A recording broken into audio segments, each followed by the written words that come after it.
This video will show you how to install the range extender accessory with the 2025 RadRunner Plus models.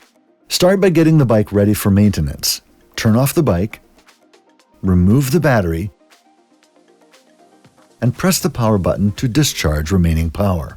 Remove any previously installed accessories on the rear rack, like passenger seats or baskets. You can reinstall these after you've installed the range extender. Locate the mounting bracket and remove the bolts and captive washers that secure it to the enclosure for shipping. Set these aside for later. Locate the hardware mounting kit for your e-bike, Model 2 for the RadRunner Plus.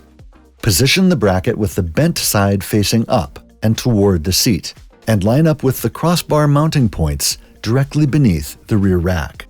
Position the top two connectors on the doubler box so that they are in front of the rear rack drop bar, so that when the extension cables are connected, they can be routed properly. The bottom connector should be positioned under the rear rack so that it will connect to the enclosure in the next step. Thread in the two shorter M5 bolts to the crossbar mounting points in the front and tighten until secure. Use a torque wrench to tighten these bolts to 4 to 6 Newton meters.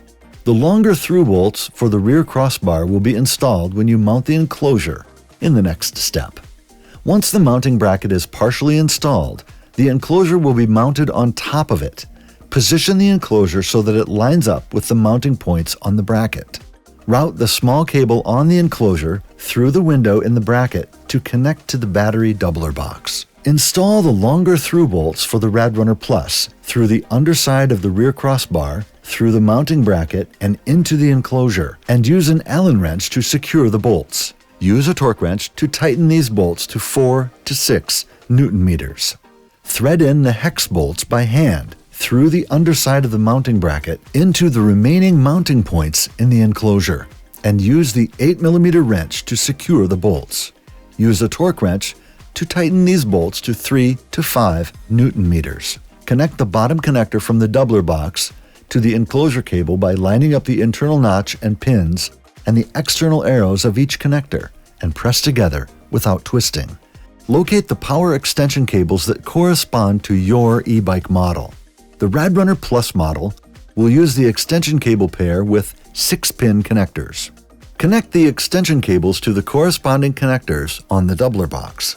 Route the extension cables to the controller location directly underneath the seat tube and bottom bracket area. You may need to cut the zip tie that secures the cable bundle. Trace the power cable from the battery tray and disconnect the cable ends by pulling apart without twisting. Connect the extension cables from the doubler box to the corresponding power cable connectors by lining up the internal notch and pins and the external arrows of each case, and press together without twisting. Use zip ties to secure the extension cables to the mounting boss locations on the frame. Use the key to unlock and open the enclosure door to install the second battery. If you have an older model semi-integrated battery, you may need to apply one of the adhesive spacers to the front of the battery where it enters the enclosure to ensure a secure fit. Newer model SafeShield semi-integrated batteries do not require anything else for a secure fit. Insert the second battery in the enclosure sideways so that the top of the battery with the LED lights is exposed.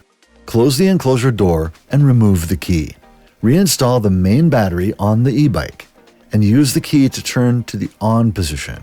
Power on the e-bike. The color display will show 2 battery level indicators when the range extender is installed and the average amount of charge between the 2 batteries. You may notice some fluctuation at first as the controller calculates battery charge.